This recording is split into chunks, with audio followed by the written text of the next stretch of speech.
नमस्कार, India news देख रहे हैं आप और मैं हूं आपके साथ सचिन दुबे। आज पूरे देश में गणेश चतुर्थी की धूम है।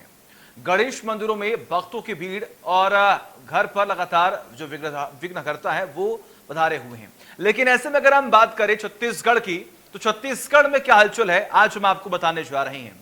छत्तीसगढ़ में बाघों की लगातार घटती संख्या और लगातार खाल मिलने का सिलसिला भी नहीं थम रहा है। वर्ष 2019 में हुई बाघों की गणना के मुताबिक देश में बाघों की संख्या में 33% की बढ़ोतरी हुई है, लेकिन वह छत्तीसगढ़ में बाघों की संख्या में 60% कमी आई है। जबकि साल 2014 में प्रदेश में बाघों की संख्या 44 दर्ज की गई थी, जबकि 2019 में छत्तीसगढ़ में बाघों की संख्या मात्र 19 रह गई। आज हमारी चर्चा छत्तीसगढ़ में बाघों की कम होती संख्या को लेकर है, जिसमें हमारे साथ कुछ खास मेहमान चुनेंगे। लेकिन उससे पहले आइए सुनाते हैं बाघों की कमी को लेकर राज्य के वन मंत्री और नेता प्रतिपक्ष ने क्या कुछ कहा है। कि शिकार का बनते जा रहा है, ये कहना बिल्कुल उचित नहीं है। एक दो प्रकरण ऐसा जब जानकारी में आया तो वन विभाग और पुलिस विभाग ने मिलकर उसमें कार्रवाई की है और इस प्रकार के जो भी प्रकरण पाए जाते हैं उसमें तत्काल कार्रवाई की जाती है। 2018 में बाघों की गणना हुई थी और बाघों की गणना के बाद जो जानकारी सामने आई थी उसमें संख्या में काफ़ी कमी दिखाई दी। उसके बहुत से कारण थे। नक्सल क्षेत्रों में जो ट्रेस करने के लिए कैमरे वगैरह लगाए जाते हैं तो उसका भी उचित प्लेसमेंट नहीं था। वर्तमान में फिर से एक बार बाघों की गणना होगी तब सही स्थिति सामने आता है। लेकिन नहीं, ऐसा नहीं है। वन विभाग के कर्मचारी तो बाकायदा वहाँ रहते हैं और वो जनगणना नहीं है, बाघों की गणना है जो होने वाली है। ये मध्य प्रदेश में बाघों की संख्या में लगातार वृद्धि हो रही है। देश में बाघों की संख्या में वृद्धि हो रही है, लेकिन छत्तीसगढ़ में बाघों की संख्या में कमी आ रही है। और मुख्य कारण है कि बाघों का शिकार होना एक प्रकार से अंतर्राज्यीय तस्करी और तस्करों का साठगांठ छत्तीसगढ़ से। और जिस प्रकार से शिकार के बाद में हम लगातार देख रहे हैं कि यहाँ पर खाल जब्त किए जा रहे हैं, वास्तविक में कांग्रेस की सरकार आने के बाद में बाघ भी सुरक्षित नहीं है।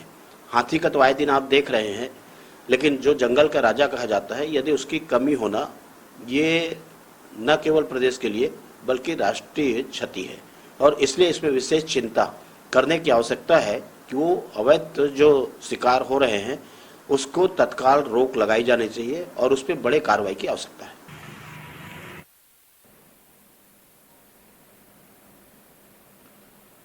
तो आखिर बाघों का शिकार कौन है? ये तमाम बड़े सवाल खड़े किए जा रहे हैं कि आखिर बाघों की संख्या पर सरकार काम क्यों नहीं कर रही है। क्या वजह है कि लगातार बाघों की संख्या में भारी गिरावट दर्ज की जा रही है, और यही अपने आप में तमाम बड़े सवाल खड़े कर रहे हैं। अगर हम बात करें तो बीते 8 से 9 महीने पहले जिस तरीके से लगातार बाघों के आंकड़े को लेकर तमाम सवाल खड़े किए गए थे, केंद्र सरकार की तरफ से आंकड़ा जारी कर दिया गया, लेकिन उन आंकड़ों की बात करें तो राज्य सरकार उससे सहमत नहीं था और आंकड़े के खेल को लेकर लगातार सियासत गरमाई थी। छत्तीसगढ़ में जब अलग अलग क्षेत्रों पर काम हो रहा है, अलग अलग पशुओं पर काम हो रहा है, लेकिन ऐसे में जब सवाल आता है बाघों को लेकर तो कहीं ना कहीं सरकार पर तमाम सवाल खड़े किए जाते हैं। विपक्ष भी लगातार सरकार पर हमलावर है कि आखिर सरकार अभी क्या कर रही है। तो इन तमाम बड़े सवालों के जवाब भी लेंगे और डिबेट को ओपन करते हैं। हमारे साथ इस वक्त अजय गंगवानी जो कि कांग्रेस का पक्ष रखेंगे वो जुड़े हुए हैं। अजय जी, आपका बहुत बहुत स्वागत है। वही दूसरी ओर बीजेपी से पक्ष रखने के लिए संदीप शर्मा जुड़े हुए हमारे साथ। संदीप जी, आपका भी बहुत बहुत स्वागत है। और के शर्मा जुड़े हुए जो कि वरिष्ठ पत्रकार हैं, आप भी आपका भी बहुत बहुत स्वागत है, आप भी जुड़े हुए हमारे साथ। और वही दूसरी ओर वन्य जीव सदस्य जुड़े हुए छत्तीसगढ़ के, आपका भी बहुत बहुत स्वागत है। हेमंत जी, सबसे पहला सवाल हेमंत जी आपसे मैं करना चाहूंगा, क्योंकि तमाम बड़े सवाल है। सरकार का पक्ष भी जानने की कोशिश करेंगे, विपक्ष की भी जो भूमिका है उसके बारे में भी जानने की कोशिश करेंगे। लेकिन हेमंत जी, आप पूरे वन्यजीव से जुड़े हुए हैं, इस पूरे क्षेत्र पर आपने काम किया है। बड़ा सवाल यह है कि आखिर जब लगातार सरकार की तरफ से भी ये कहा जा रहा है कि हम काम कर रहे हैं बाघों की संख्या को लेकर, लेकिन आपकी तरफ से क्या लगता है, आपका आंकलन क्या कहता है कि आखिर इसके पीछे की वजह क्या हो सकती है?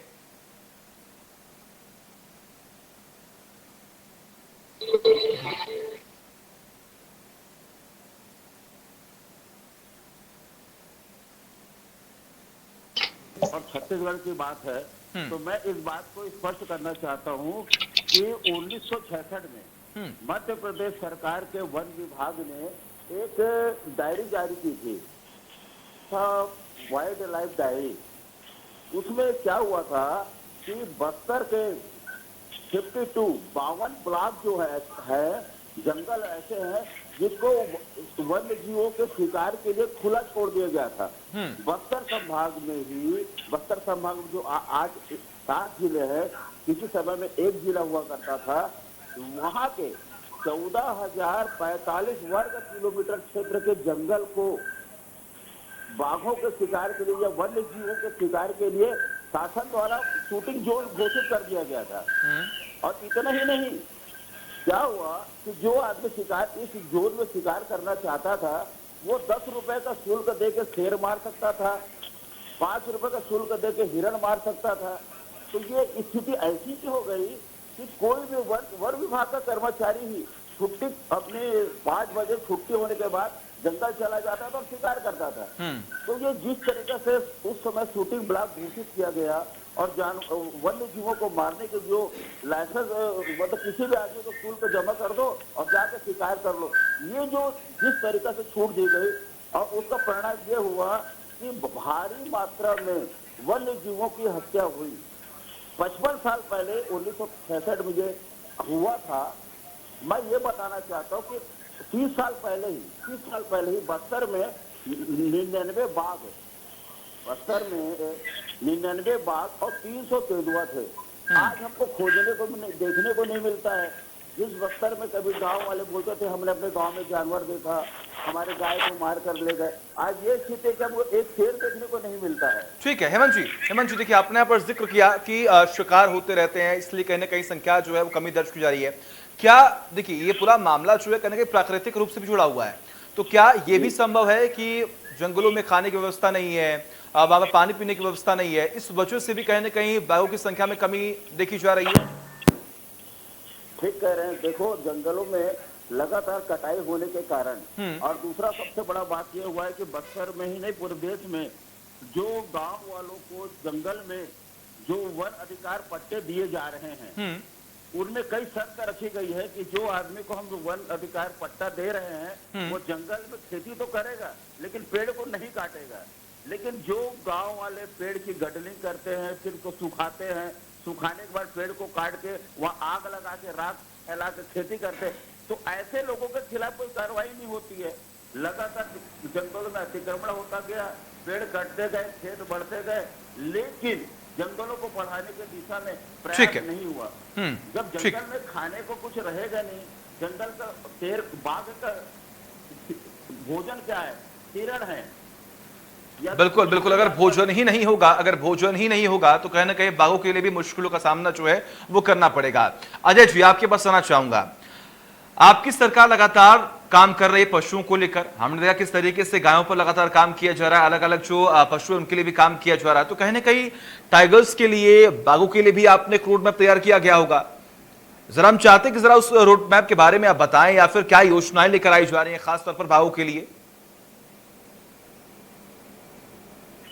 अजय जी, वन जो पहले था वो राज्य सूची का विषय था जी। 1976 में 42वें संविधान संशोधन के बाद इसे समर्थित सूची में शामिल किया गया। तो कहीं ना कहीं समर्थित सूची में शामिल करने के बाद जो अधिकार है वो केंद्र सरकार और राज्य सरकार पर मिलकर है, तो जवाबदारी भी दोनों की बराबर बनती है सचिन जी कहीं ना कहीं। लेकिन लगातार देखिए कहीं ना कहीं छत्तीसगढ़ जैसे राज्य हमारा केंद्र में यहाँ हमारी सरकार बनी कांग्रेस की, लगातार भारतीय जनता पार्टी के केंद्र सरकार के द्वारा सौतेला व्यवहार किया जा रहा है, चाहे वो धान खरीदी की बात हो या रासायनिक खाद सप्लाई की बात हो, और अगला जो मुद्दा है वो बाघों का संरक्षण।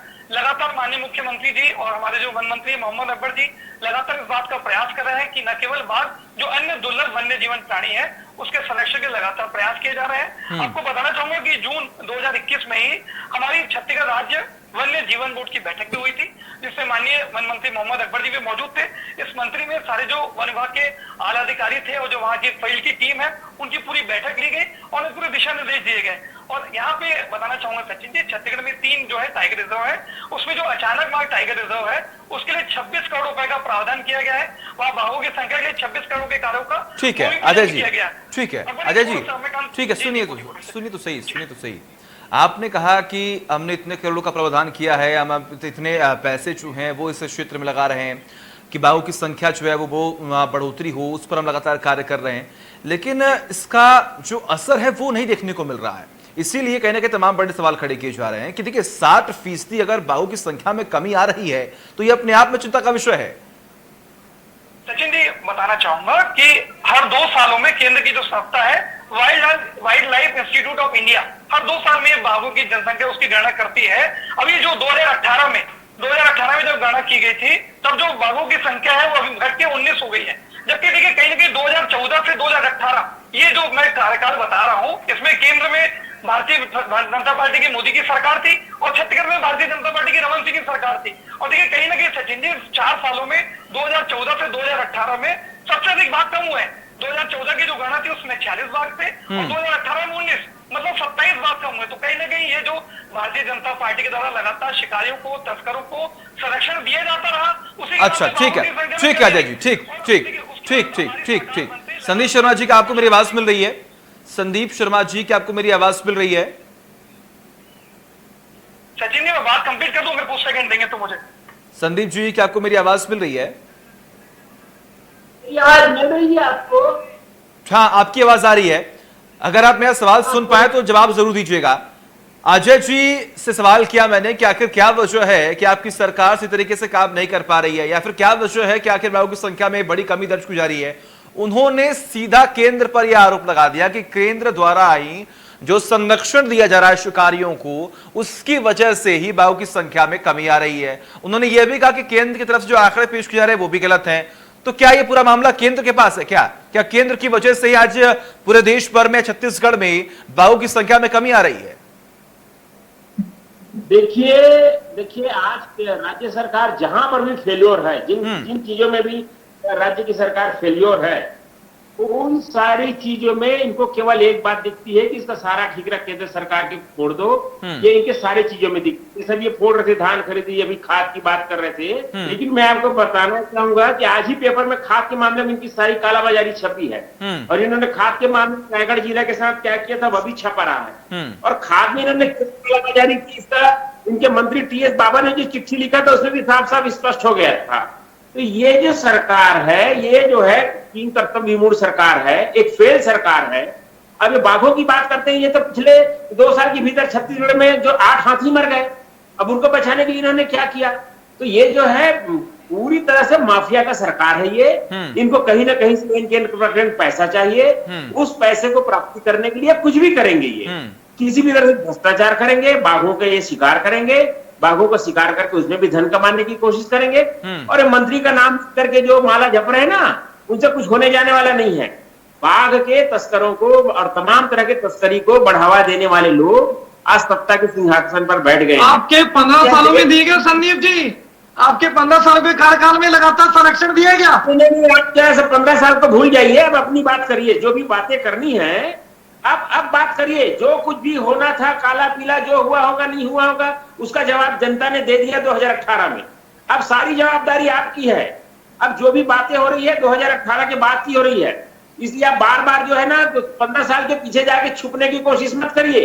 ये आपकी नाकामी है, ये आपकी फेलियरिटी है कि आप अपनी नाकामी को छुपाने के लिए 15 साल के पीछे जाके छुपते हैं। अब ये चलने वाला नहीं है। आप अपने कार्यकाल की जो कुछ भी आपके साथ हुआ है, आपकी जवाबदारी है सब चीज।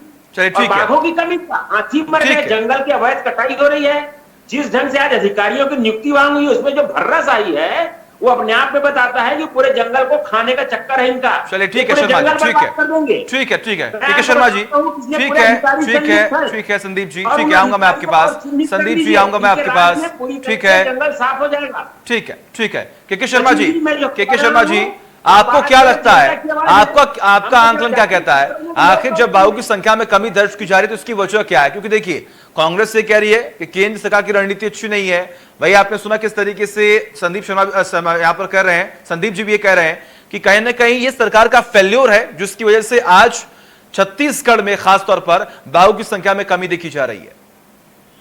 देखिए, इस सरकार को अभी 2 साल हुआ है, तो 2014 में जो संख्या थी 46, वो जाके 2018 में 19 हो गई। 2 साल नहीं, 4 साल में इनकी गणना होती है।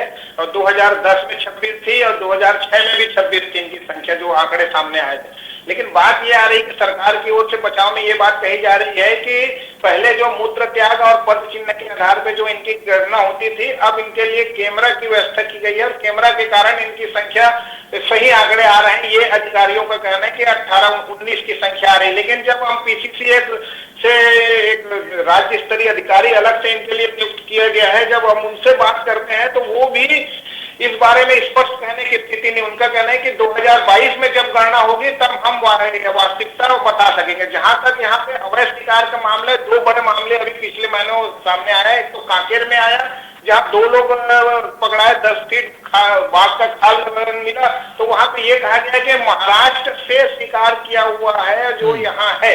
ये इस बारे में भी जब अधिकारियों से पूछो तो स्पष्ट जानकारी नहीं आती कि ये वास्तविकता इसमें सामने आ पाया है कि नहीं आ पाया। तात्कालिक उस समय प्रेस को ये जानकारी दी गई थी कि महाराष्ट्र से शिकार किया हुआ है। एक चीज, दूसरी बड़ी घटना हुई गरियाबंद में हुई, जहाँ पे ये कहेंगे कि wild life criminal control bureau के माध्यम से छत्तीसगढ़ के गरियाबंद के वन अधिकारियों को जब जानकारी मिली कि यहाँ पे खाद बेचने का प्रयास किया जा रहा है, तो उन्होंने WCCB के माध्यम से उड़ीसा के वन अधिकारियों के साथ मिल करके 6 लोगों को कालाहांडी क्षेत्र में 2 बार ठीक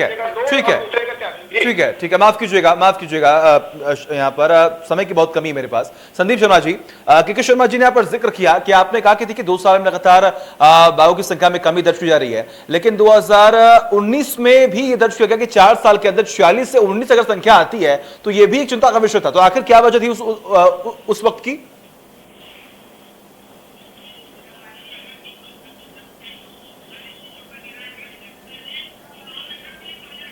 हमने अच्छा किया, हो गया। अब जो है सारी स्थिति आने के बाद की है, सारी जरूरत मुमकिन है। इसलिए हम आपसे कहना चाहूंगा कि जो भी चार्ज बनी है तो मेरे है कि ये सरकार जो है हर पैसा कमाने चाह रही है। और मैं सही बात बता रहा हूँ कि वन विभाग में जिस तरह से अधिकारियों की जो भी नियुक्ति हो रही है, जिस ढंग से इस तरह के निचले पायदान के अधिकारियों को ऊपर के जवाब दे दूं इनकी बातों का मैं, ये इस बात को इंगित करता है कि कहीं न कहीं भ्रष्टाचार करने की यहाँ तैयारी है। ठीक है, बिल्कुल। आप सभी का बहुत बहुत शुक्रिया, आप सभी का बहुत बहुत शुक्रिया। के शर्मा जी आपका बहुत बहुत शुक्रिया, संदीप शर्मा जी आपका बहुत बहुत शुक्रिया, अजय जी आपका भी बहुत बहुत शुक्रिया और हेमंत जी आपका भी बहुत बहुत शुक्रिया अपना कीमती वक्त देने के लिए और हमारे साथ बैठकर चर्चा करने के लिए। तो आपने सुना किस तरीके से तमाम खामियां जो है वो एक एक सामने आती हैं, चाहे पूर्व की सरकार की बात करें या फिर वर्तमान सरकार की बात करें, कहीं ना कहीं तमाम खामियां सामने आ रही। इन तमाम कमियों के साथ अगर ऐसे काम किया जाएगा तो कहीं ना कहीं बाघों की संख्या में ऐसी कमी आती रहेगी। लेकिन जरूरत यह है कि वर्तमान की सरकार इस पर काम करे और आने वाले वक्त में बाघों की संख्या में बढ़ोतरी जल्द से जल्द हो। एक ब्रेक।